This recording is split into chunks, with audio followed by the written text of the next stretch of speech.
Ricardo Gómez, que es miembro de ATAC Cataluña en Madrid, cosa que nos gusta mucho, y nos va a hablar del MEDE, Mecanismo Europeo de Estabilidad, e instrumentos financieros de control de los países de la Unión Europea, especialmente el MEDE. Ricardo Gómez. Ricardo también es del Grupo de Economía Sol en Madrid, es miembro muy activo desde hace bastante tiempo, desde que casi que empezó el grupo, y también es experto en políticas europeas, porque cuando estaba en ATAC Internacional también estaba en todas las luchas contra los tratados europeos y bueno, sabe bastante del tema este. Y ahora nos va a hablar del MEDE, que es el último invento de Europa. Venga, os dejamos con Ricardo. Bueno, yo voy a hablar del MEDE, traído y llevado MEDE, que es, es un nuevo tratado. El problema que ocurre con estos tratados es que son temas complicados, difíciles. Cada vez se hace más difícil por el sistema este de gobernanza, como lo llaman dentro de la Unión Europea, y entonces son mecanismos bastante opacos que no llegan a la gente, que son difíciles de explicar, que tienen sin embargo muchísimas implicaciones y que nos comprometen muchísimo en el día a día de las políticas, de los recortes y en definitiva de lo que nos está pasando, ¿no? Hace algún tiempo, precisamente dentro de Economía Sol, queríamos desarrollar una línea, decir qué está pasando y por qué está pasando. Este es un tema que nos preocupa mucho, porque las cosas pasan, la gente las asume como si vinieran de fuera, y evidentemente hay una parte que viene de las propias manejos y toma de decisiones que hacen a nivel de cada país o de cada nación o de cada estado, pero otras vienen impuestas de fuera desde mecanismos que nosotros mismos nos hemos implicado, ¿no? Como es la Unión Europea. Después de estar muchos años, bastantes años, metido en todos estos peleas de la Unión Europea, del Tratado Constitucional, que estuvimos trabajando dentro de lo que entonces era ATAC España, y estamos colaborando en todo lo que eran todas estas políticas europeas con otros países, sobre todo en el tema del Tratado Constitucional. Estamos hablando de 2005 y del Tratado de Lisboa 2007, pues veíamos un poco por dónde iban las cosas y lo que significa. Lo que no se ha hecho nunca es una evaluación de lo que significa el estar en Europa, ¿no? Eso es un tema que da mucho miedo, nadie se quiere plantear, incluso en sitios como Cataluña, donde están planteando tomar decisiones desde el punto de vista de un nuevo Estado, pues todo el mundo quiere estar en Europa, y algunos que ya llevan mucho tiempo en Europa nos preguntamos ¿para qué? ¿Y al servicio de qué? Y esta es la idea que da mucho miedo plantear, pero hay que plantearse. Estar en el euro y estar en Europa. ¿Y para qué sirve? Yo he escrito una nota, mandé una nota que me parece que habéis hecho copias, que era un poco unas hojas, una hoja que venía un poco el recorrido, como entiendo yo, el recorrido de lo que es desde que se creó la Unión Europea y la idea que había entonces de Europa, la idea de Europa, la Comunidad Económica Europea, ya llevamos 50 años ahí, y los distintos mecanismos, tratados, etcétera, que nos han ido llevando. Y eso tiene una lógica aplastante desde el punto de vista que si en algún momento pensamos que Europa podía ser un elemento de progreso, ahora yo creo que nadie duda de que esto sea un elemento de progreso, no solamente un elemento de progreso, sino incluso se permiten desde el punto de vista de políticas muy tradicionales, como pueden ser, y pensadores tradicionales, como pueden ser pensamiento americano, digamos, keynesiano, Krugman, el mismo, todo el pensamiento crítico respecto a esto, que estas políticas llegan al suicidio de Europa, no solamente desde el punto de vista democrático, sino desde el punto de vista económico. Y esto es por la persistencia de una serie de políticas que yo las explicaba ahí, y todo el mundo las entiende, que es de lo que es la idea neoliberal, pero que tiene una lógica aplastante. Bueno, entonces dentro de esto, el MED, el Mecanismo Europeo de Estabilidad Financiera, ahora se llama así, este mecanismo está ligado a una serie, no se puede explicar el MED si no se habla también del pacto fiscal, es decir, del Tratado de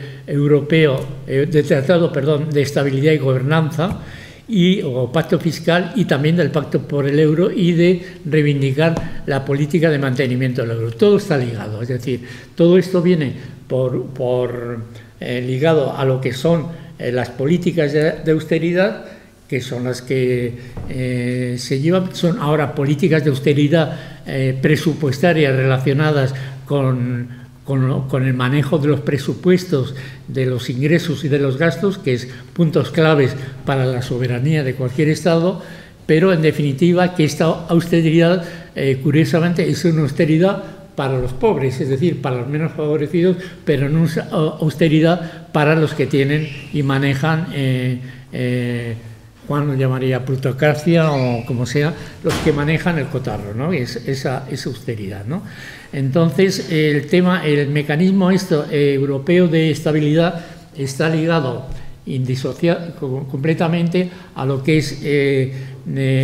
es un tratado, pero sobre todo es un instrumento, una especie de banco de Fondo Monetario Internacional para dar préstamos desde Europa a los países que no pueden cumplir con obligaciones financieras bajo una norma estricta de condicionalidad, que es donde está el tema, y que se fijan y se negocian a través de lo que se llaman los MOU, o Memorándum de Entendimiento, en inglés Memorandum of... Memorándum de Entendimiento en castellano. Entonces, que esto fue acordado hace 2 años y que ha entrado en funcionamiento en marzo precisamente la posibilidad de que se pueda acoger a este mecanismo europeo de estabilidad. Es una especie, como he dicho, de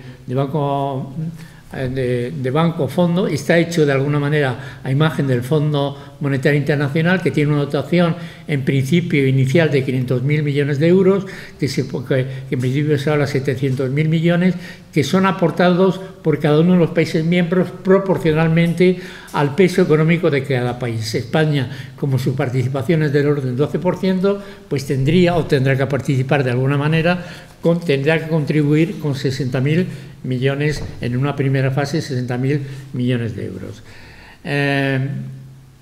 En una primera fase, porque el tema, como está planteado los estatutos de este MEDE, es que esta cifra inicial, en el caso de que haya un rescate de un país o de que se necesiten fondos adicionales, tendrían el Consejo Director de este MEDE puede, en un plazo de una semana, hacer aportaciones suplementarias sin límite y sin que tengan que pasar por los parlamentos. Es decir, simplemente se toma la decisión y se insta a que los países, a que si, por ejemplo, tuviera que plantearse el rescate de España y de Italia, como se ha planteado estábamos ahí, que si nos rescataban, ¿no?, hace unos meses, pues se tendría que haber una intervención y unos condicionamientos. Y ese es el tema. No solamente es el tema de la troika, que pasa a suplantar los poderes políticos y toma decisiones de los países, de los parlamentos, y que toma las decisiones totales de la economía, sino que no tienen que pasar, de hecho no tienen que pasar por los parlamentos. Entonces, este mecanismo está completamente ligado a lo que es el pacto fiscal. El pacto fiscal es otro tratado, se llama Tratado de Estabilidad y Gobernanza Europea, que significa que todos los países se comprometen por encima de todo a unas condiciones estrictas de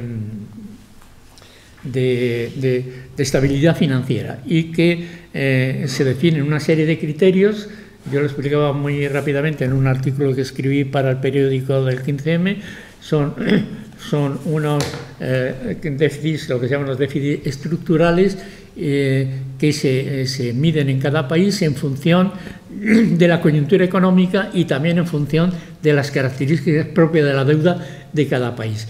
pero con unos condicionamientos que venían de alguna manera previstos en el Tratado de Maastricht, es decir, todo aquello de que no se podía superar el 3% del PIB y la deuda el 60%, pero en este caso se afinan y se refinan y no se pueden pasar, una vez que están los condicionamientos de tipo estructural, no se puede rebasar salvo penalización de unas penalizaciones muy fuertes, unas multas sobre el Producto Interior Bruto, no se pueden rebasar del 1%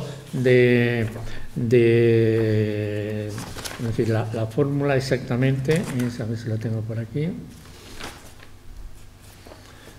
es el déficit estructural, perdón, es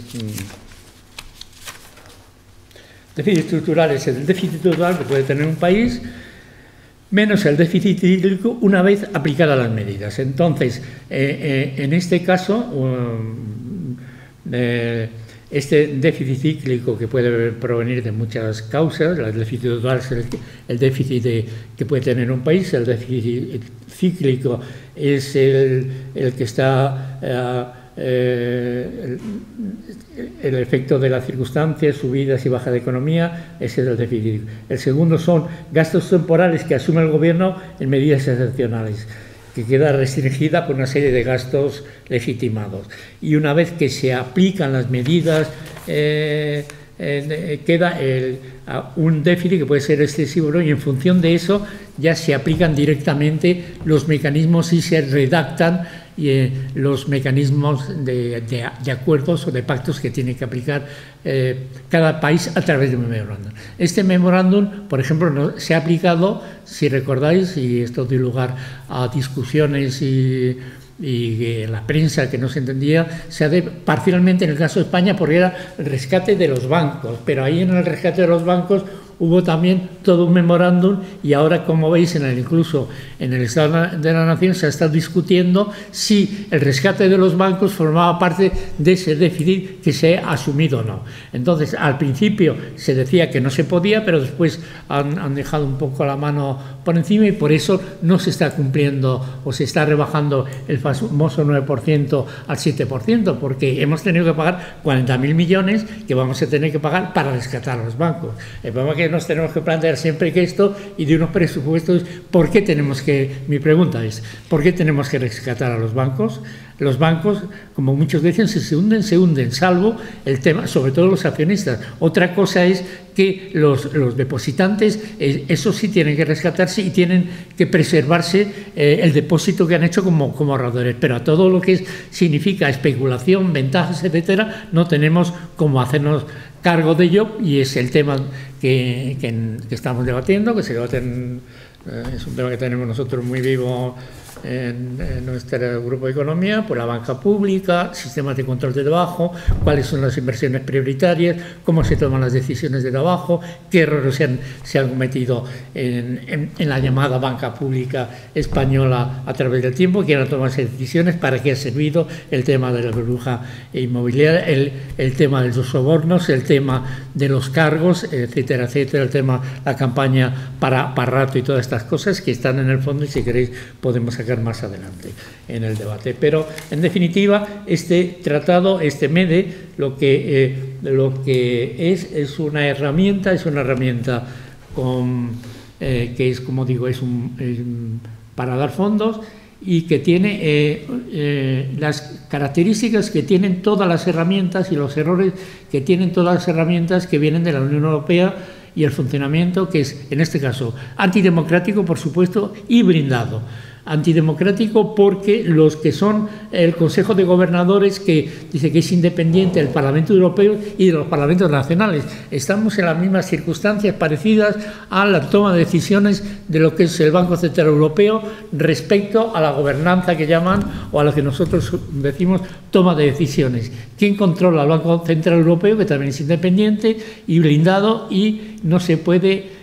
aparte de la política errónea que hace, que podríamos analizar aquí, si queréis, de que es control de la inflación, etcétera, pero en la práctica está asumiendo otras muchas funciones que van más de política económica y de toma de decisiones, porque que no se toman de una forma se toman de una forma tecnocrática, y precisamente por gente que viene de la banca, como es el caso de los que son gobernadores del Banco Central Europeo, que todos vienen, no sé por qué, de Goldman Sachs, y que tiene una trayectoria muy controvertida respecto a las decisiones y la política, sobre todo, que se está aplicando. El Banco Central Europeo en estos momentos, como puede ocurrir con el MEDE, son de los elementos más reaccionarios y más neoliberales que existen en Europa. Incluso van más allá de los postulados del Fondo Monetario Internacional, que todos lo conocemos, y el que ha estado aplicando las políticas de recortes en América Latina, y ahora es el que está detrás del MEDE.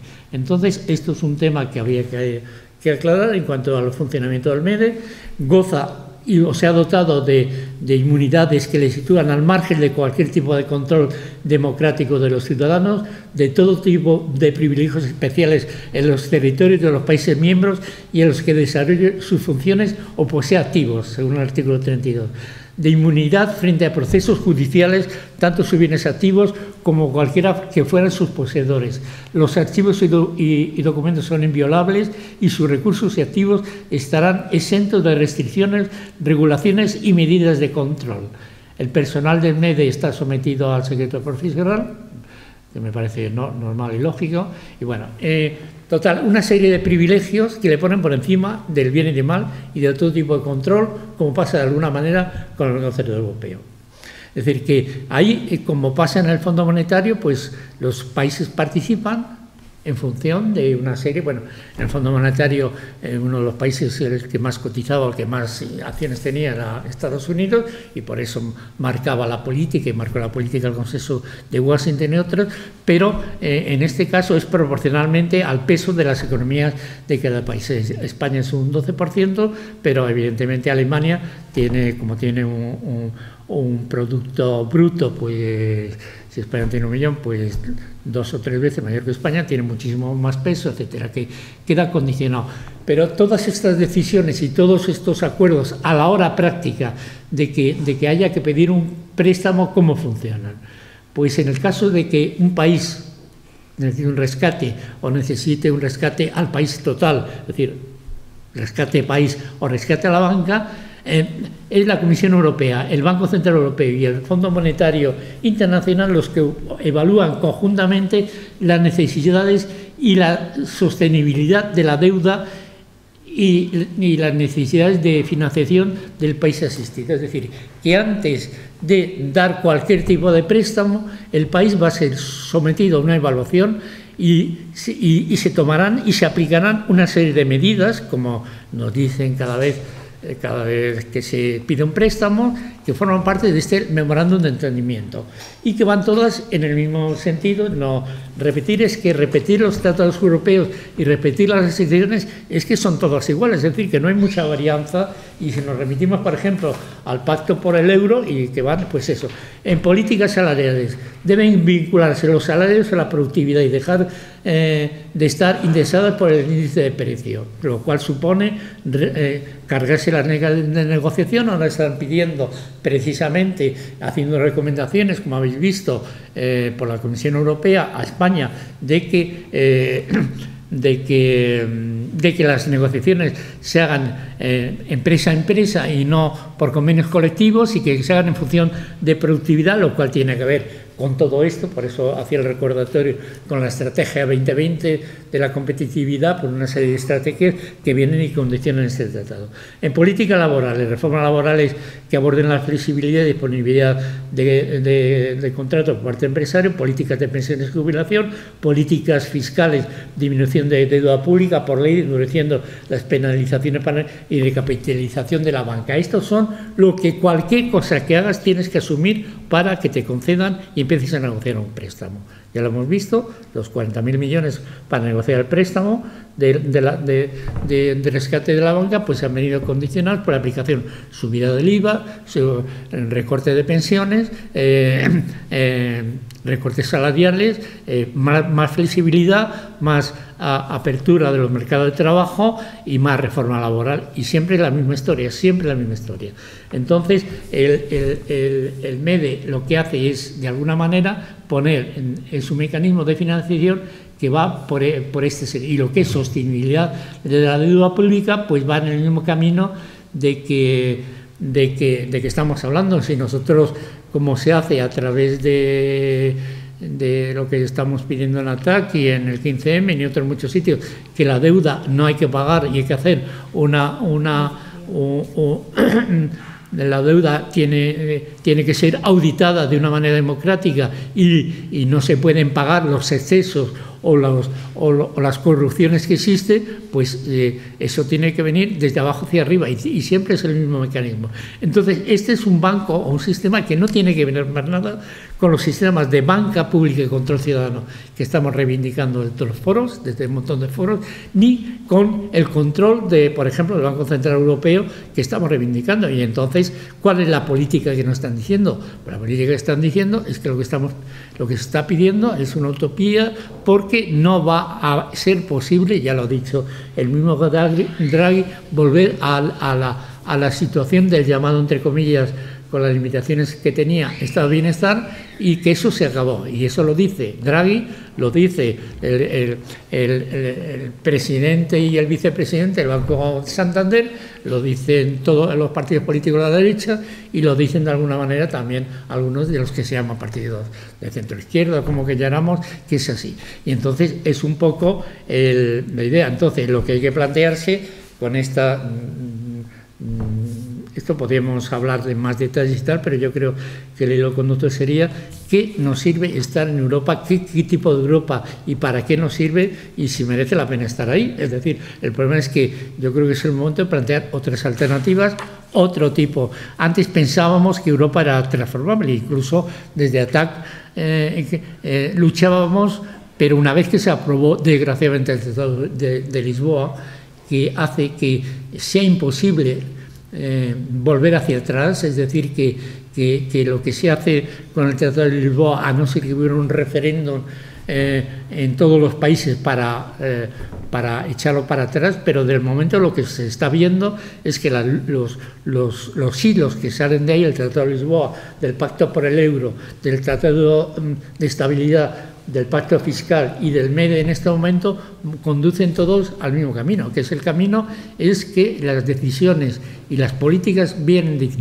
decididas por unas cuantas organismos y personas, muchas de ellas ligadas a la banca, y además con políticas erradas y equivocadas que lo que van es a imponernos unos criterios que vienen, de alguna manera han salido erróneamente y además tampoco de lo que se llamaba el ordoliberalismo alemán, que es una tendencia que surgió un poco antes de la venida del nazismo, de control de la inflación, de cuando hubo todos esos abusos que hubo en Alemania del control de la inflación, y eso le da muchísimo miedo a los que toman las decisiones en Europa, que es Alemania por un lado, el Bundesbank, y a través de ahí el Banco Central Europeo. Entonces, todo lo que es salirse de ese camino y dar políticas procíclicas que pueden ayudar a crear empleo o que pueden salirse de esa norma de austeridad, están de momento absolutamente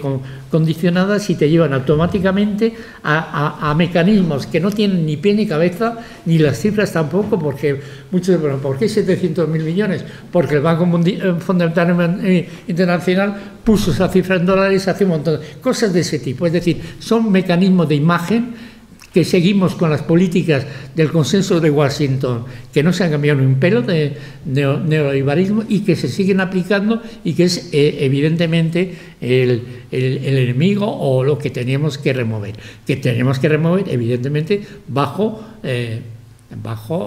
formas de acción política, porque estar protestando, escribiendo, eso no sirve para mucho, sino que había que remover y cambiar la situación. De momento vemos que el panorama no es excesivamente optimista, pero ahí estamos, ¿no? Yo quiero hacer unas preguntas. ¿El dinero del MEDE es para los estados o para la banca? No, vamos a ver, no. ¿El dinero que, llegado el caso, se pediría al MEDE es para los estados o para la banca? Esta es una.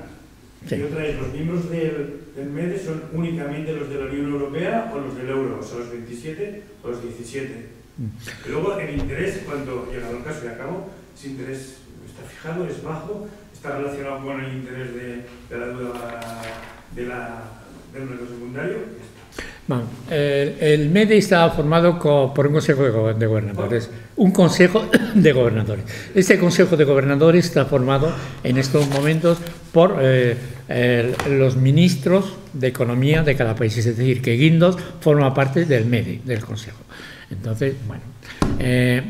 Entonces, también está abierto, el MEDE está abierto a financiación, digamos, de los estados, pero está abierto a bancos privados. Pueden entrar los bancos privados. Es como un banco privado que está abierto a bancos y a capitales privados, incluso a personas individuales que quieran participar. Y es un banco que daría y da no solamente préstamos, sino que da también dividendos en función de los resultados que tenga. Es decir, es un banco privado. Es un banco privado sometido a unos criterios, digamos, comunitarios de acción conjunta, pero está abierto a financiación ajena incluso fuera de Europa. Sí, puede ser la banca privada también. Puede ser Goldman o puede ser cualquiera que se quiera meter ahí para tomar decisiones. Dentro de eso, porque si hace falta dinero, pues se recurre a los mercados, se recurre a la banca. Eso en cuanto a gobernadores.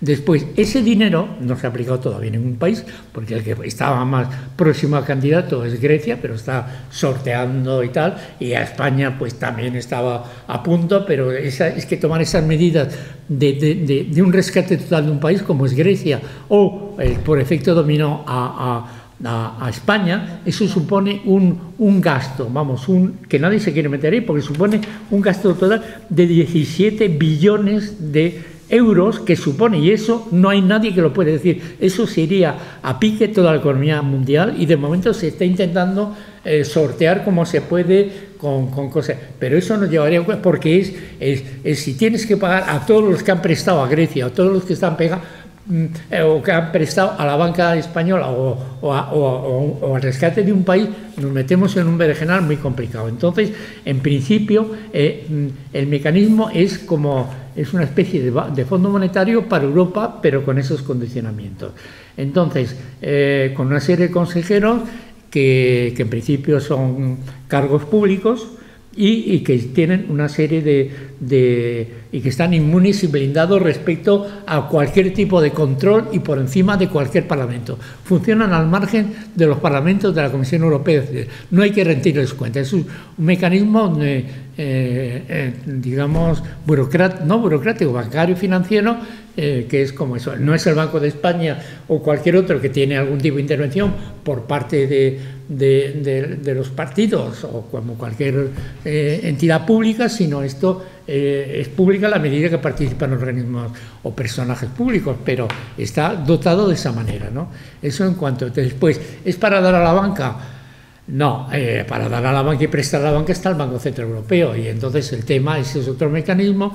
La banca, cuando hace falta inyección, porque los bancos no son capaces o no tienen financiación suficiente en los mercados de capitales, entonces el Banco Central Europeo, digamos, abre las pitas, en la banca, la Reserva Federal Alemana también, a la máquina de hacer dinero y tal, pero mientras la Reserva Federal Americana tiene ese mecanismo, pero también tiene una función de impulsar la economía, aquí no. El Banco Central Europeo, su única misión es el mantener la estabilidad del mercado, del sistema financiero y controlar la inflación, pero no quiere saber nada de lo que puede ser mecanismos procíclicos, y ahí está la pelea. Pero en la práctica, como aplica políticas monetaristas, es como pones una venda, porque a través de la política monetarista tú estás funcionando, controlando cómo funciona la economía real, porque si tú no das a los bancos para que puedan prestar los bancos a las empresas como están ahora, se tienen que ir a la quiebra como están funcionando, no tienen.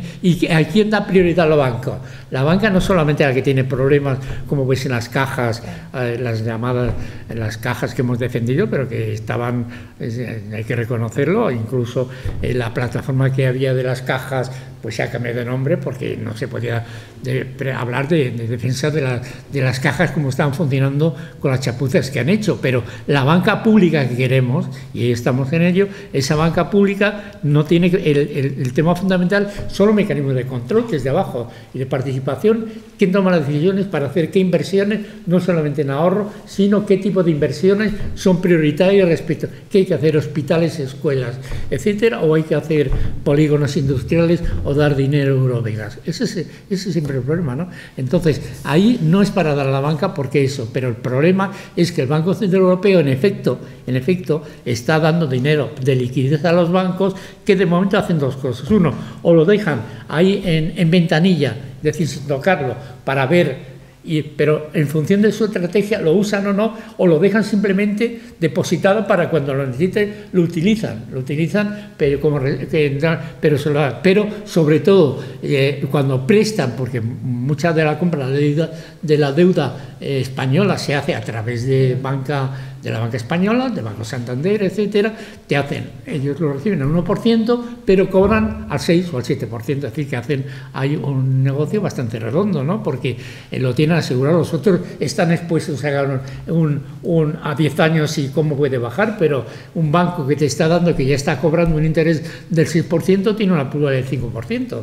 Entonces, ahí te obligan de alguna manera, te recomiendan que prestes, pero también lo puede hacer el Banco Español o lo puede hacer un banco alemán, ¿no? Puede prestar en función. Pero bueno, ahí está el mecanismo de préstamo a banca. Pero eso son mecanismos diferenciados. El rescate a bancas del rescate para que está previsto un mecanismo como este, ¿no? No sé si te he contestado. No, ¿y qué interés sería? ¿Qué interés en todo caso? ¿Sería bajo? ¿Sería alto? Eso es que se negocia, eso se negocia en función del precio del dinero en cada caso, ¿no? Sigue. Yo tengo una pregunta. ¿El cambio de la Constitución hace 1 año y medio o 2 tiene que ver con, Totalmente. con el MEDE? Bueno, ¿Qué otros países han hecho ese cambio? Bueno, más que con el MEDE, vamos a ver, el MEDE es un mecanismo adicional al pacto fiscal, y el pacto fiscal o mecanismo de estabilidad y gobernanza, ese es verdaderamente un mecanismo de gobernanza. Se llama pacto fiscal, pero ese lleva implícito que se lleva, y también se dice en el MEDE, pero no se dice en los considerandos del MEDE, se dice, lo voy a leer porque es muy cortito, entonces dice...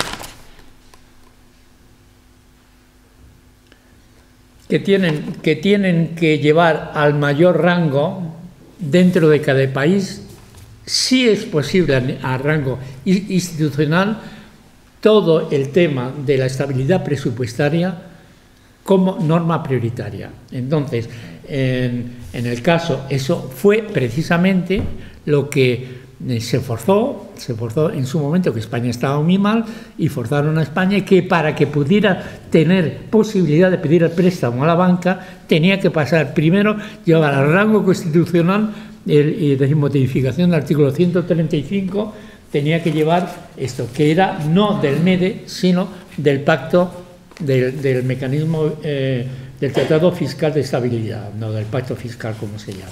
Eso por un lado. Y eso te demuestra lo que pueden llegar a conseguir, o sea, con los tratados europeos y estas cosas, porque poder cambiar la constitución de un país es ya... Completamente. Es ya lo último, o sea, me parece súper fuerte que desde fuera te digan cambia la constitución y entonces, ahora la deuda va a ser lo más prioritario de pagar. Sí. Entonces, el tema es que este mecanismo entraba en marzo porque había un plazo desde que se aprobó por el Consejo. Había un plazo para que cada país fuera incorporando eso en sus constituciones.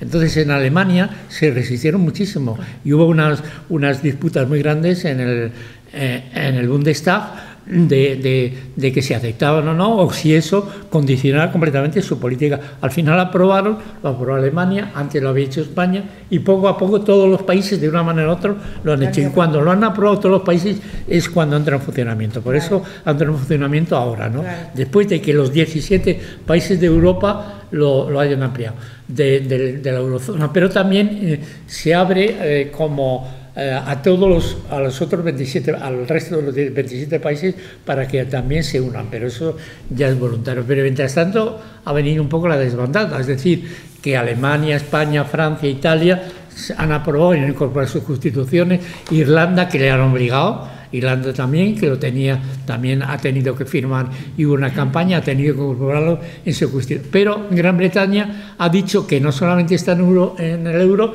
sino que se quiere marchar, y está planteando, como siempre, el reto que me marcho de la Unión Europea porque no quiere entrar, quiere mantener su independencia. Entonces, evidentemente, esto supone implicar constitucionalmente a todos los países, pero ya es que no solamente vemos que te hacen medidas, que si te dejo el dinero es para que apliques, sino que de hecho todas las políticas económicas, que es el fondo de la cuestión, toda la política de ingresos y gastos, es decir, presupuestarias, vienen condicionadas fundamentalmente por el lado de recorte de gastos, porque por el lado de los ingresos no se toman ninguna medida para aumentar ingresos, para aumentar presión fiscal. Es decir, el caso como se ha visto Francia, pues Francia ha querido mantener unos impuestos más altos y enseguida ha tenido que prescindir de ellos. Así que es un corsé completo totalmente. Y otra cosa, el tema famoso de meter mano a las grandes fortunas, paraísos fiscales, pues ahí no se avanza nada. Es decir, que en el caso de España hay 70.000 millones de euros que habría que meter mano, y ahí no, y con 70.000 millones se hubiera resuelto el problema de la banca, de los rescates de la banca, el tema de los recortes de sanidad y todo eso, que son el chocolate del oro, porque ya son 3.000 millones, 4.000 millones, 5.000 los recortes, pero el tema fundamental es que te piden austeridad en los gastos prioritarios que entendemos desde el punto de vista social, pero no te dan facilidades para que aumenten los ingresos. Entonces, evidentemente, es muy difícil que mantengas un equilibrio presupuestario. La regla de oro del equilibrio presupuestario no tiene ni pies ni cabeza. Por eso en Estados Unidos tienen también las críticas y los problemas. Cuando tienen una cosa de estas, pues se tienen que tirar, como siempre están en la última, ¿no? Pero el abismo fiscal siempre es el mismo problema. Pero se negocia políticamente y al final, bueno, pues abismo fiscal, pero bueno, vamos a llegar a un acuerdo, y en vez de recortar brutalmente como se hace en España o en Portugal, pues vamos con un ten con ten y sobre todo mantiene una economía productiva con unas tasas de crecimiento. Pero aquí, que muere la pescadilla que se muerde la cola, tú no puedes hacer eso, porque en definitiva el dinero no está en manos de la banca pública. No hay banca pública en España que pueda dar créditos a la actividad productiva, como se hacía antes con el ICO y con todas estas bancos, entre comillas, oficiales. Ahora la banca pública, todo lo que dé, tiene que explicarlo muy claro, porque si no, viene la Unión Europea a través de los mecanismos de la Comisión de Competencia, y te puede decir que estás dando subvenciones para tales y tales empresas o para tales y tales. Entonces, el tema es que estamos muy mal. Es decir, a unos países les puede funcionar porque tienen una mayor capacidad, como le puede ser a Alemania, y algunos, pero a países como España le va muy mal, porque tenemos un modelo productivo que es un desastre, y el hecho es que en la práctica se está desmantelando toda la estructura productiva que teníamos. Lo poco que teníamos, que funcionaba más o menos, y eso es una cosa que va a ser muy difícil de recuperar durante décadas. Todo lo que teníamos de estructura productiva más o menos consolidado, que podía ser, necesitaba a lo mejor reforzarse, pero que tenía sus mercados y todo eso va a ser imposible volver hacia ello. Es decir, que nosotros teníamos unas industrias de transformación pues que tenían su recorrido, que se podía... Yo he trabajado en procesos de ese tipo en el sector naval, en recuperar cosas, en empresas que eran viables, que se podían haber sacado adelante, pero si no hay voluntad política y si eso pues enseguida te vas a encontrar con mecanismos de la competencia que te van a decir que no puedes apoyar todo el mecanismo y la pugna que está viendo. El otro día estábamos viendo lo que están haciendo los holandeses respecto a los astilleros en el Ferrol, pues ahí se están colando con subvenciones a través de Holanda y todas las posibilidades de desarrollar una industria en Ferrol que estaba de offshore y una serie de cosas, pues va a ser que no. Es decir, que ahí va a haber una serie de países que tienen más fuerza, como el caso de Alemania, Holanda, que van a mantener sus normas de competencia a nivel internacional, y otros países, los que estamos, que ese es otro de los mecanismos que vienen tanto por el MEDE como del pacto fiscal y el tema del euro, que está creando unas divergencias y unos desajustes centroperiféricos en lo que es el centro Europa, es decir, centro económico, es decir, Alemania, Austria, Holanda y algún país más, y el resto de países mediterráneos, pero también no está tampoco muy allá Francia y otros, y se está creando una lucha que va en el seno de lo que pretende la Unión Europea en su estrategia 2020 y en otra serie de cosas. Quiere hacer, por encima de todo, Europa una potencia a nivel mundial, pase lo que pase, aunque sea que nos convertamos todos en chinos, perdamos todas las ventajas y todos los salarios para empezar a producir a lo que sea para ser competitivos. Eso va por encima de cualquier otra regla. La solidaridad, la compensación territorial, el apoyo entre países, lo que cuenta es, en definitiva, lo que llaman el mercado, la competencia y la posibilidad de competencia a nivel internacional. Y yo creo que eso es imposible. O sea, convertir a Europa en una potencia a esas condiciones yo creo que es imposible. Es como decir, vamos a volver a los chinos, pero eso no se puede hacer. O sea, es que yo creo que no se puede hacer. Y tampoco se puede devolver tampoco se puede pagar esa deuda. Yo creo que no se puede pagar, que nunca la podremos pagar.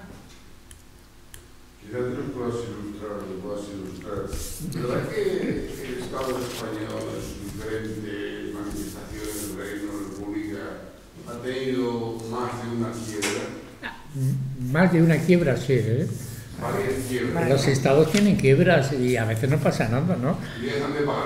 Y dejan de pagar. En algún momento, yo no soy un experto en historia, pero si no recuerdo mal, en 1800 y pico, España y otros países estaban en quiebra, estuvieron tiempos en quiebra, lo mismo que estuvo en quiebra Alemania después de la guerra y todo el mundo se ha pedido de ella después de las barbaridades que hicieron y tenían una idea, y todo el mundo se aguantó, le ayudó Plan Marshall porque interesaba al capitalismo sacar a flote a Alemania, porque había hecho lo que había hecho, pero sin Alemania no se podía tener un partener en Europa para seguir desde Estados Unidos una política de dominación. Estaba claro, entonces eso se lo está recriminando Grecia a Alemania, ¿sí? ¿Y vosotros qué os pasó? Grecia ayudó a Alemania a salir a flote de la quiebra. Tuvo una quiebra Alemania, pero se pagó entre todos, ¿no? Así que eso es una voluntad política todo. Alemania en esto me dice, no queremos saber nada de otros países, os arregláis, nosotros en un momento nos hemos rebajado salarios y vosotros tenéis que hacerlo, pero claro, es que estamos en diferente postura, porque España, desde que entra en Europa, yo no veo, es una cosa que habría que hacer, a mí me gustaría hacerla, y a lo mejor si tengo tiempo la de, es que nosotros empezamos a meternos en Europa con lo que se llama unas diferencias de tipo estructural que estamos del orden del 80% del PIB medio europeo.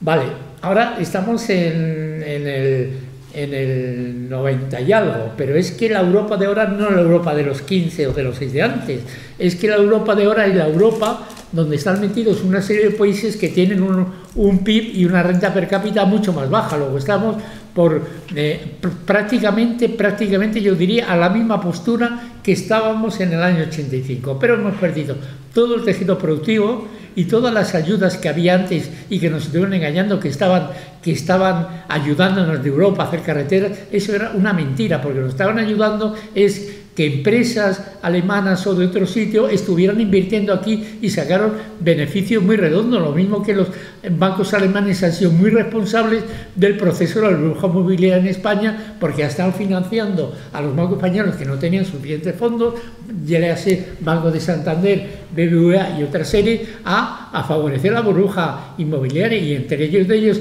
está el Deutsche Bank, que es uno de los bancos que más especulación ha fomentado y que sin embargo tiene la bendición del Bundesbank y del gobierno alemán, que antes era un banco medio público, ahora no es medio público, pero tiene toda la fuerza y todas las atribuciones para ser un banco de gran calado, que es el que da las decisiones al gobierno alemán, y el gobierno alemán, a través del Bundesbank, las transmite al Banco Central Europeo, y son las políticas que se aplican. Luego, es que no es que hay unos países que sí, que se habrán cometido alguna... Yo no digo, se han cometido errores gravísimos de aquí de despilfarro y tal, todos los conocemos, no voy a sacar el rosario de lo que hay aquí, de chorradas que se han hecho de aeropuertos, de falta de control y de cosas, pero vamos, que esto no ha sido perfectamente asumido por todos, entre ellos por la Comisión Europea, que aunque Barroso ha dicho alguna vez, yo dije que había que poner medidas para poner en orden a la banca, nadie ha movido un dedo, cuando todos, y yo me acuerdo que escribí un artículo precisamente en el 2007 sobre lo que iba a venir, no es que sea brujo, pero que iba a pasar algo parecido a lo que estaba pasando, y está publicado en Natal, y todos veíamos venir, y no yo, sino mucha gente que sabe y que son más expertos, que iba a venir todo lo que estaba viniendo, y nadie hizo nada, y se ha llegado todo un proceso de intentar poner mano y meter en orden a la banca y a los excesos, y nadie ha podido con ello. Luego está claro que quién toma las decisiones, ¿no? Entonces, en este sentido, que nos lleven a quiebras que muchas veces no tienen que ver con los que estamos aquí ni los que piden, sino tienen que ver con la propia banca, como pasó con Lehman Brothers, que puede arrastrar a un país, evidentemente. Si el Banco Santander se quiebra, va a arrastrar probablemente al Estado español. Estas cosas pasan, ¿no? Ten en cuenta, por eso, bancos tan grandes no los queremos, porque tienen tal poder que pueden arrastrar a un país entero. Entonces, puede haber quiebras. De hecho, quiebras y corralitos, pues ya hemos visto lo que pasa en Argentina. ¿Es bueno o es malo? Bueno, eso habría que verlo. Salirse del euro, desde luego tiene que cambiar las condiciones en que estamos, porque esto favorece a unos países, pero a otros, a nosotros, no para nada. Porque no podemos ajustar nuestra balanza de exportación y un mecanismo para exportar fuera, porque estamos condicionados por el euro. Antes nosotros devaluábamos la peseta y vendíamos muchísimo. Se estuvo haciendo durante la época franquista y post-franquista, se podía hacer, pero ahora no puedes, ahora tendría que devaluar el euro. Ahora todo el mundo en la prensa está diciendo, ¿por qué no se devaluó el euro? Claro, nos vendría mucho mejor si se devalúa, pero no, el euro quiere ser una moneda fuerte y una moneda de referencia. ¿Y a quién favorece? Precisamente a países, a la banca y a países como Alemania, ¿no? Que el euro está hecho a imagen precisamente del marco, ¿no? Y de todo esto, ¿no? Yo decía que ya sabemos esta consolución nefasta que es Europa y en la situación que estamos. La gran pregunta sería, ¿cómo desmontamos esta estructura? Desde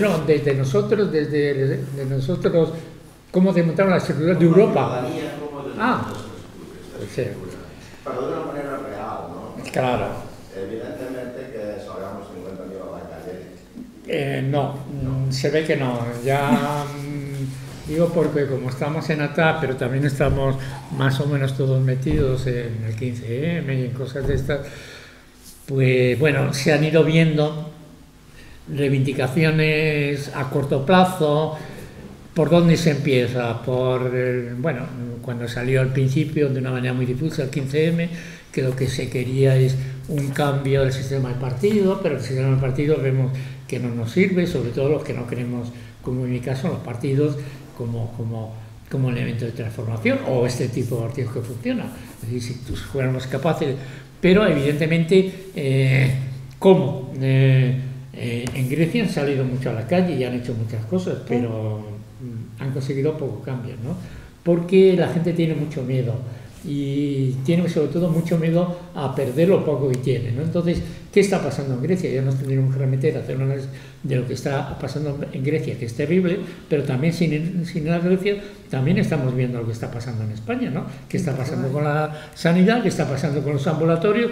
¿Qué está pasando con los hospitales? ¿Qué está pasando con la enseñanza? ¿Qué está pasando con la investigación? ¿Qué está pasando con un montón de cosas que no somos capaces de poner coto y que aquí, en un país, no sé, porque es un tema que siempre se dice, ¿no? El tema de la corrupción, que si somos más o menos los genes, yo creo que no, que eso no es un tema de genes, es un tema de falta de control democrático, es decir, y de toma de decisiones, pero mientras pasan cosas tan gordas como está pasando en este país, y tan gordas, tan gordísimas, y no se muevan pelos, ni seamos capaces, no solamente de cambiar un gobierno, que eso no va a cambiar para nada, ¿no? Cambiar el PP y que vengan otros, no va a cambiar para nada, pero por lo menos sería una imagen del potencial de cambio, ¿no? Pero ni siquiera hemos podido ir más allá.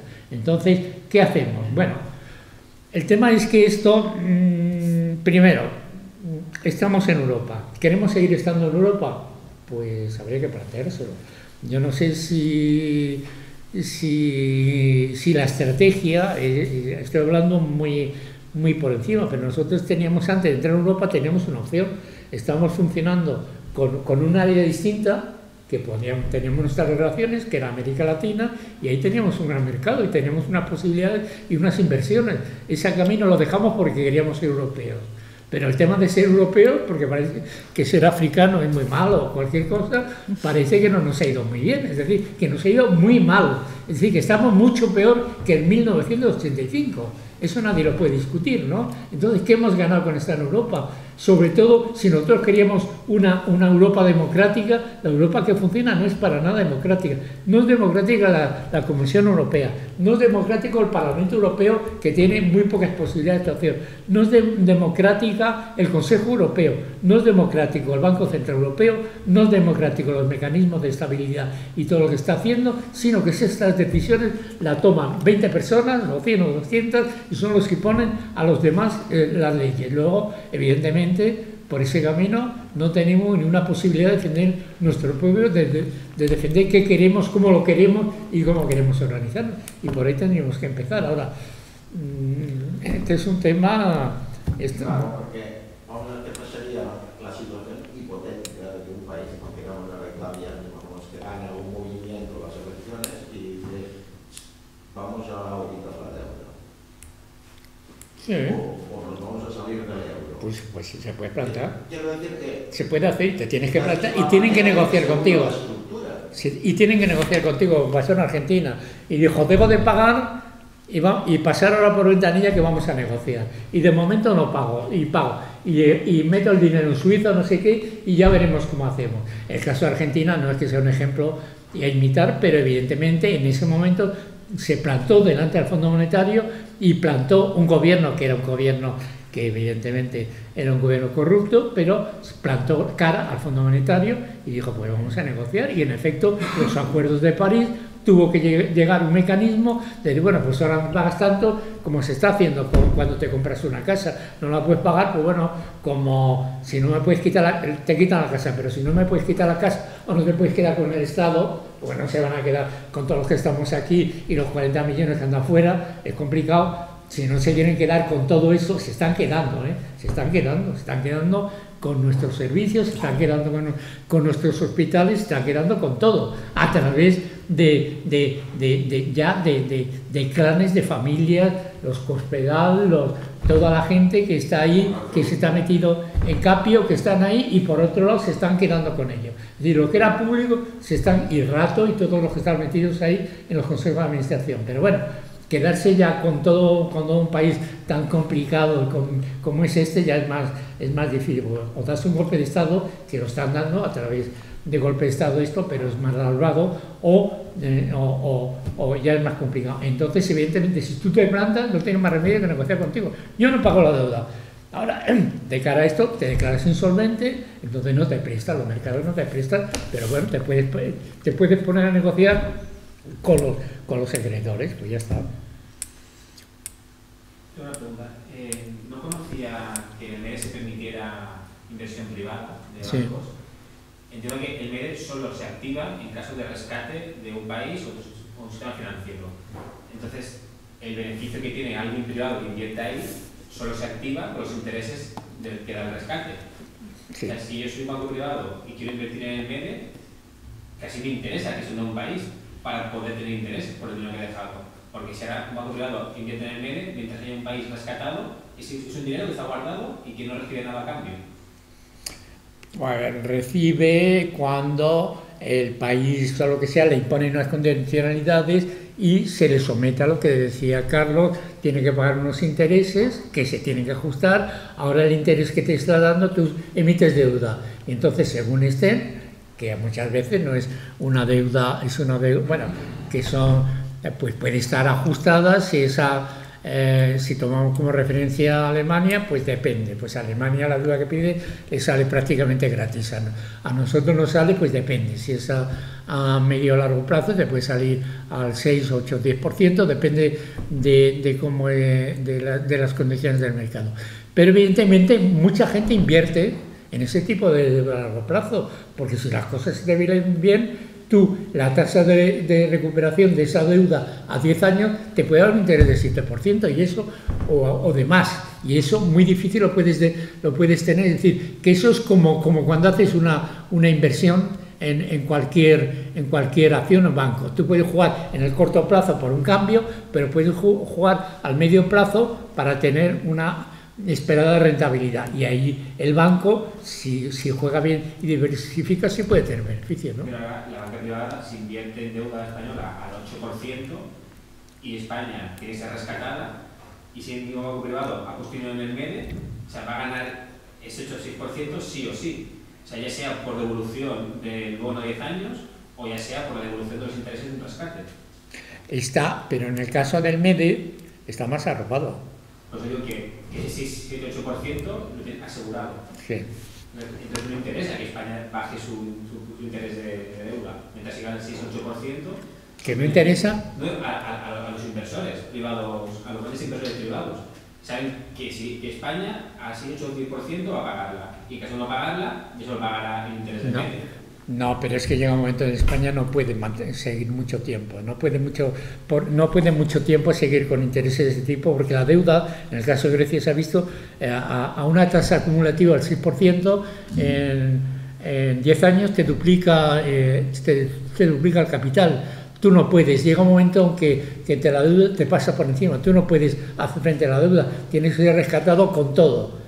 Y el ser rescatado con todo es que tienes que empezar a negociar a cara de perro, banco por banco, el que te ha prestado dinero, sea un banco privado o sea el Banco Central Europeo, quien te ha dado el dinero, otro país, cada uno. Quiere decir que se quedan con todo, se te quedan con todos los bienes públicos, se te quedan con todo lo que tengan. Se pueden quedar, en el caso, por decir un paradigma, se te pueden quedar con el Partenón, por decir una cosa, te quedan con todo. Ese es el problema. Entonces se te quedan con cosas que son tangibles, que pueden ser dinero, pero se te pueden quedar, como está pasando, con todos los bienes intangibles de cada país, es decir, con lo que llamamos bienes comunes, y eso realmente es muy fuerte, ¿no? Con el agua, la luz. Por eso te digo que aquí estamos hablando de hacerse cargo del país. Es que si somos dependientes podemos ser en un sector, en una industria, lo que sea, pero es que se te queden con todo lo que importa y que nos importa a nosotros como país y como Estado, eso es muy duro, ¿no? Pero el dinero que estaba en el MEDE, los 60.000 millones de euros, has dicho que 600.000 debe aportar al MEDE, ¿dónde se guarda? Eso se guardan, en principio, no sé el mecanismo, yo ya no he seguido porque se daba un plazo, si ya, es como dice, medianamente ya hace un instante al lado, si han dado unas facilidades de pago y si se va a pagar de un golpe, eso no lo he visto, el mecanismo, pero supongo que no están incorporados para nada en los presupuestos de Estado, sino que habrá facilidades para ir dando a cómodos plazos, ¿no? Y Sobre todo cuando hay una urgencia, porque de momento no ha habido que rescatar. Si hubiera que rescatar a un país, entonces dirán, oye, tú has firmado esto, tienes que poner tus 60.000 millones porque eres asociado, socio, es como si estamos aquí, eres asociado, tienes que poner 60, lo sacas, me da igual, pues tienes que recortar, tienes que aumentar los puestos, ese es tu problema, pero tienes que poner 60.000 millones. O sea, que nos sacan por todos los lados, por los clientes y por... no hay la necesidad De momento están ahí, no hay un compromiso. Hay un compromiso a ponerlo. Pero todo eso es que viene todavía porque son muy pocos meses. Ya. Todavía no se ha puesto en función. El 1 de marzo era posible empezar a ponerlo en marcha. Estamos a 6 o a 5 de marzo, pues estamos... Creo que tal como está pensado, en vez de dar solidez en caso de necesidad, de decir aquí está Europa con toda su potencia con el dinero, lo que va a provocar es que si hay un país, como los países están obligados a poner dinero de forma inmediata, pues será el todo ¿no? Si, claro. por ejemplo, Sí. si España de golpe tiene que rescatar por obligación legal del MEDE pues 6 millones a Grecia y Portugal y Irlanda de golpe, lo que va a pasar es que el día siguiente haya que rescatar a España. Sí. Entonces, Por eso... solidez, o sea, No, hombre, tienes un fondo ahí, vamos a ver, las cifras. Estamos hablando de 500.000 millones ampliar a 700.000 millones. Es una cantidad... Y esos ya están ahí puestos, digamos. No, están apalabrados. Vale. Están apalabrados. Supongamos que un país... Entonces, hay una serie de países que tú más o menos podrías rescatarles. Grecia, que tiene una dimensión pues 10 veces más pequeña que España, pues sí podría rescatarlo. Portugal, a lo mejor, pero ya si te metes con España y con Italia, ya no, porque un país como España, que tiene además una deuda total de 4 billones, que no pasa nada, porque Inglaterra tiene una deuda muchísimo mayor, pero la tiene una deuda a través de bancos. Es decir, España tiene una deuda de 4 billones, de las cuales la pública son alrededor de 1 billón. Después está la deuda privada y la deuda de los bancos, ¿no? Vale.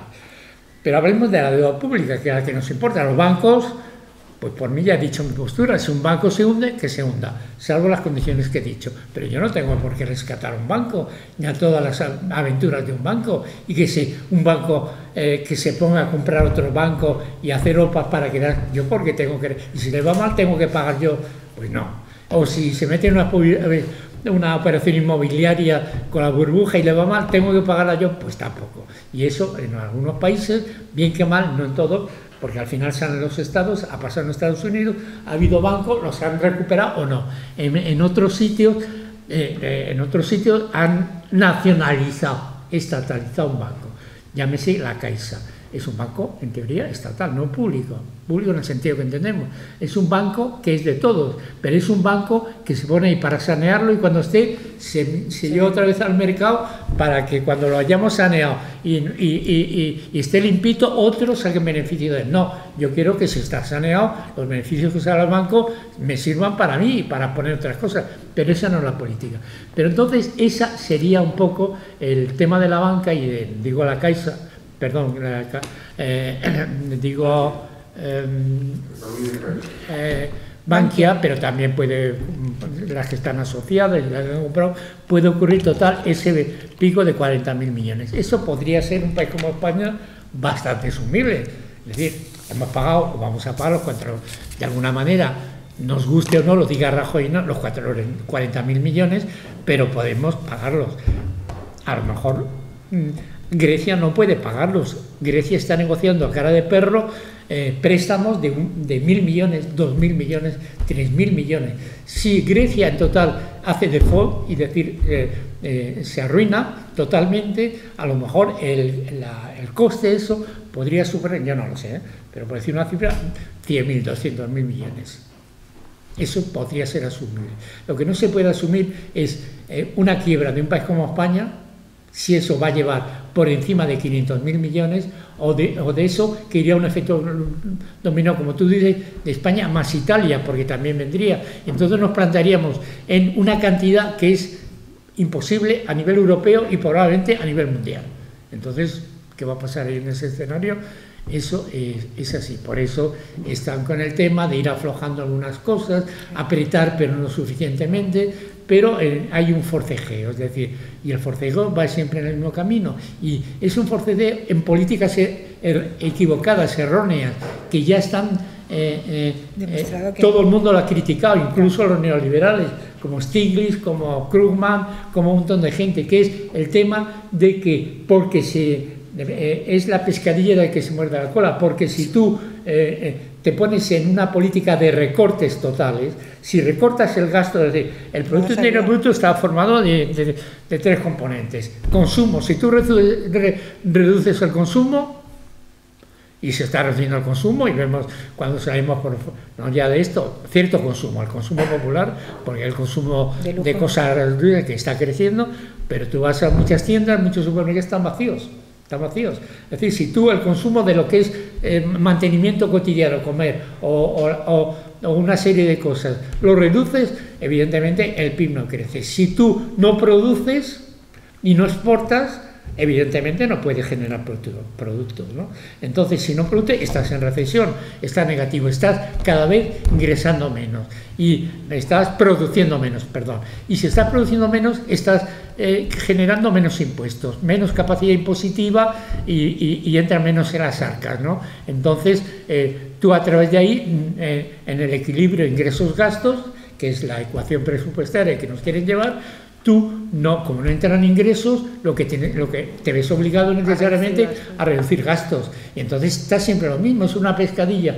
Y sin embargo, si tuvieras una política de un mantenimiento y tal, tú podrías generar más ingresos, darías más impuestos y podrías crecer más, que es el caso típico que parece que está teniendo cierta razón Estados Unidos con respecto a Europa. Es decir, Estados Unidos, bien que mal, están unas tasas, pues bueno, del 2 y pico, no está mal, o el 1 y pico, pero es que aquí estamos en recesión y vamos a estar en recesión ya no se sabe cuándo, es decir, porque es que no aciertan ni una, ¿no? Es decir, que están diciendo que, y se ve que no, el 14, pues ¿qué garantía hay de que estemos? Con esta política no se crea empleo, con la reforma laboral lo que se hace es que se está destruyendo más empleo, como hemos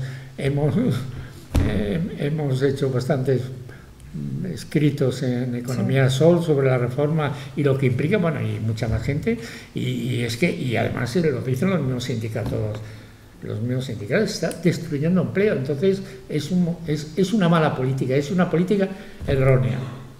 Entonces el tema es que se está en un equilibrio muy inestable y que lo único que se piensa, aunque piensan algunos, es que a ver si mejora, no Europa, sino otros países, de así China, de así los países emergentes, Brasil, etcétera, para que si al efecto de boom, de efecto multiplicador de las relaciones, eso sirve para que alivie la economía europea.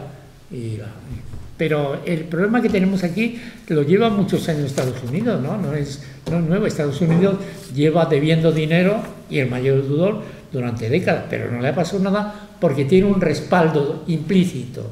Hay países como China que respaldan su moneda. El problema es que nosotros, mientras tengamos el respaldo bien de la fuerza, porque es la mayor potencia económica del mundo, Europa, es de la propia, esa sinergia podría ser. Pero en el momento que falle uno de los eslabones de la cadena, se hunde todo, ¿no? Claro, potencialmente esta contradicción interna que tú mencionas del consumo, del paro, que no hay consumo, si hay paro, no hay dinero, es una cadena, es una contradicción propia del sistema. Es que esta propia contradicción llevará a colapsar el sistema. Puede llegar, sí. Pienso yo. Sí. Sí, porque y sobre todo si se facilita o no se ponen medidas a que de esta crisis, que en principio fue, bueno, la deuda la definimos de otras muchas maneras, no era solamente una deuda financiera y una de la burbuja, bueno, fue en principio de una burbuja de un sector, el inmobiliario en Estados Unidos, que pasó lo mismo en España porque tenía un peso desorbitado el sector inmobiliario más que cualquier otro país, es decir, que las características de España no tienen que ver nada con las de Italia o las de Irlanda, o las de otro país, que era otro modelo productivo, pero en este país era muy semejante a Estados Unidos, pero en Estados Unidos tenían unos mecanismos y unos Reserva Federal y unos mecanismos de control más fuertes, que ha habido mucho descontrol y ha habido muchos abusos, ¿no? Y no han hecho muy poco para resolverlo, porque cuando quisieron meter en prisión a todos los que habían estado ahí, y si viste la película aquella, Inside Job, y todo eso, había gente que era de ir a prisión, pero consiguieron y todo quedó en una etapa y que yo sepa no ha habido nadie. ¿Por qué no? Porque las cosas van por ahí, porque no se quiere cuestionar el sistema financiero y la capacidad de que se desmovilicen los capitales.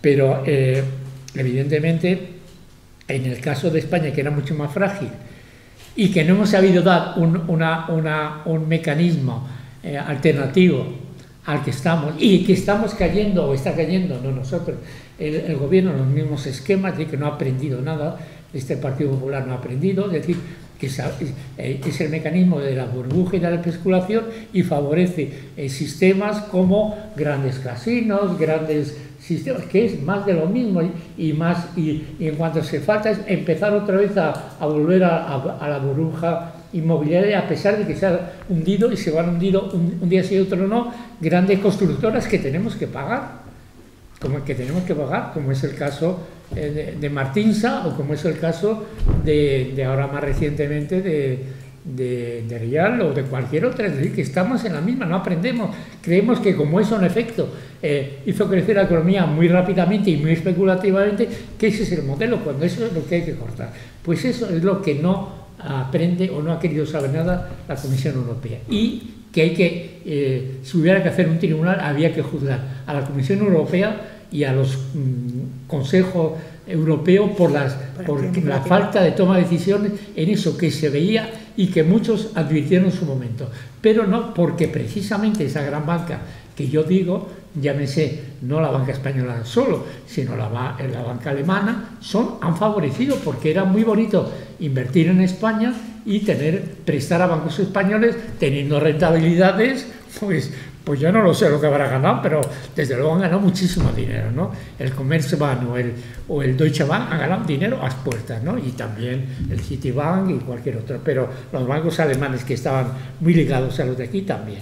Y claro, pero el problema es que cuando uno de esos se hunde lo tenemos que pagar, y cuando se beneficia, pues yo no sé dónde va ese dinero. Eso es un poco el esquema.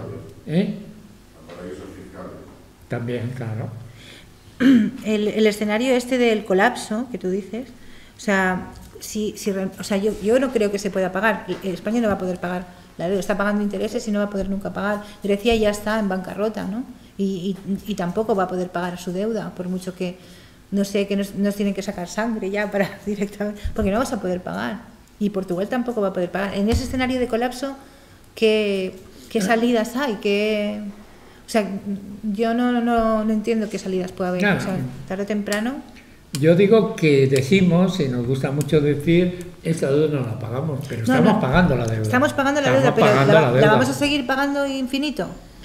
Cada vez más cara, llegará un momento, claro. Es decir, esto se puede mantener durante un tiempo, pero no puedes pagar, porque cada vez más, si tienes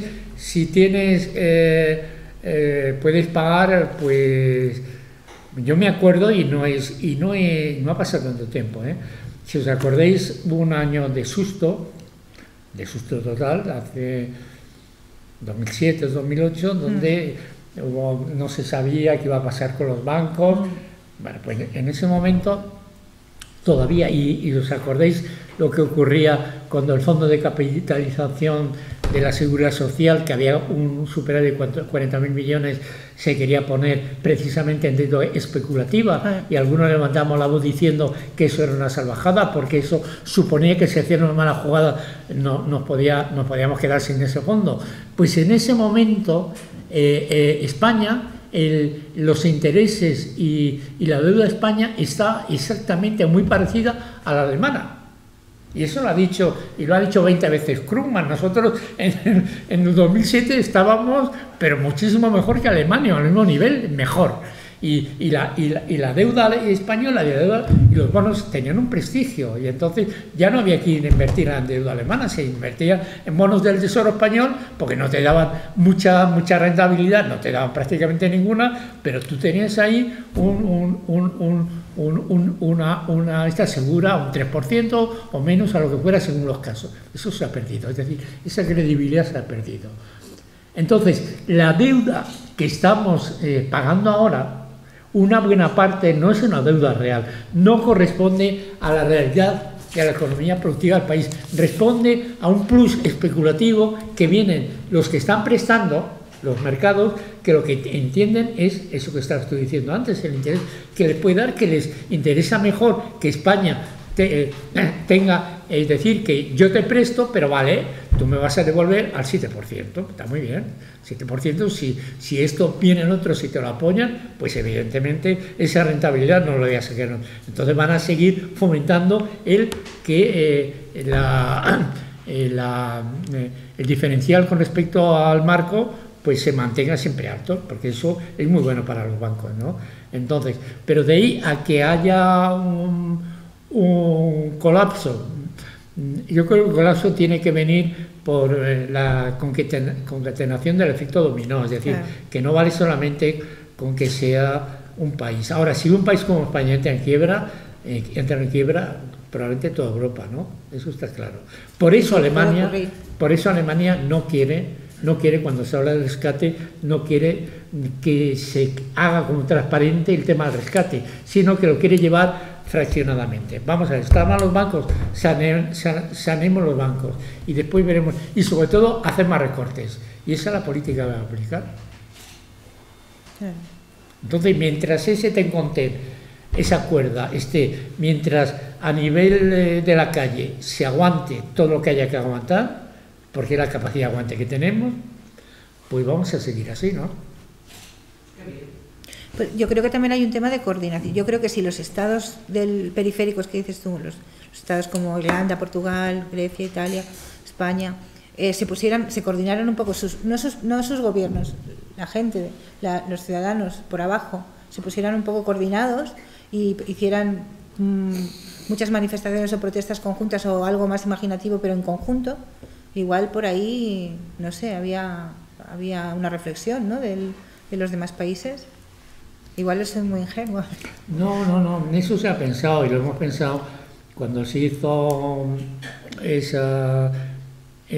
bueno, el tema de la deuda, y sobre todo no tanto en la auditoría, en la plataforma de auditoría de la deuda, sino en otros sitios.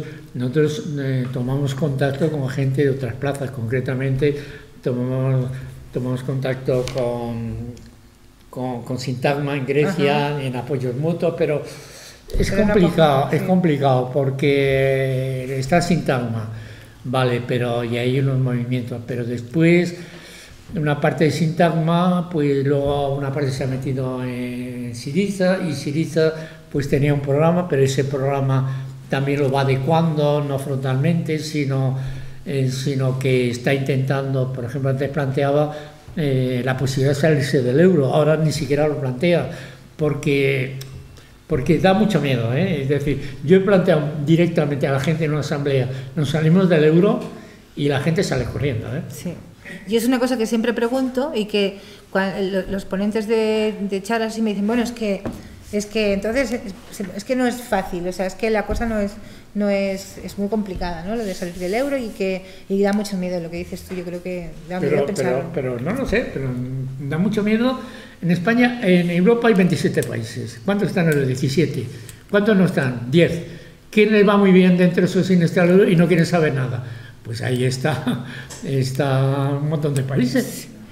Que a todos los países nórdicos les va muy bien. Islandia. Les va muy bien, y otros no están ni en Europa ni en el euro, como Suiza, pero desde luego le va perfectamente bien, porque tiene todas las ventajas de estar en Europa y no tiene ninguna de las desventajas de que tiene que asumir, pero le va muy bien, y no se plantean para entrar en la Unión Europea, pero a través de Suiza, pues no solamente por el tema de la banca, opacidad fiscal y todo eso, pero incluso como país con una estructura productiva, de estar integrado, pues es como si estuviera en Europa, tiene una serie de convenios de inmigración, de una serie de acuerdos con Europa y le va muy bien, pero otros no quieren saber nada, ni los noruegos ni otros muchos países quieren saber nada del euro, ¿no? Claro.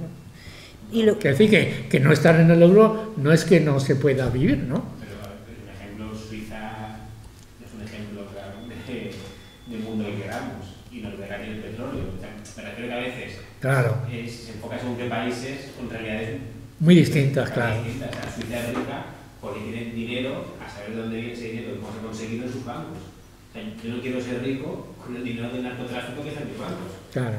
Y tampoco quiero ser rico con el petróleo que sacó de Nigeria como hace Noruega. Te hace la sensación de que viven muy bien porque se lo han montado muy bien y dices, bueno, pero si ese es el objetivo, para que ellos vivan bien, es obligatorio que alguien viva mal alrededor.